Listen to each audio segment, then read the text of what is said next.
Hi అండి, welcome to me Godavari అమ్మాయి. ఈ మధ్య ఓన్ రీల్స్ అనేది పెట్టట్లేదు. ఊరు వెళ్ళడం, తిరుపతి, అరుణాచలం ఇవన్నీ పోస్ట్ చేస్తున్నాను.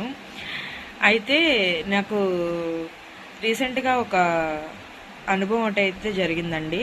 అదేంటి అంటే, ఎప్పుడైనా సరే నీ కష్టాన్ని నువ్వు నమ్ముకో.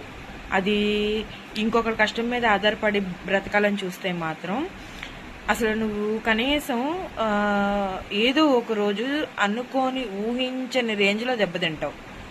అంటే నా అనుభవం అంటే నేను అనుభవించింది కాదు, నేను చూసిన అనుభవం అనమాట మీకు చెప్పేది. నాకు క్లోజ్గా ఉన్న పర్సన్ నేను చూసిన అనుభవం చెప్తున్నాను.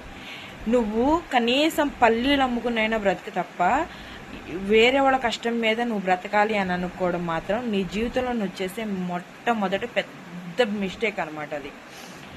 అది గుర్తుపెట్టుకో. ఏదైనా సరే కష్టపడి నీ కష్టం మీదే నువ్వు బ్రతుకు, ఎవరి కష్టానికి ఆశపడకు.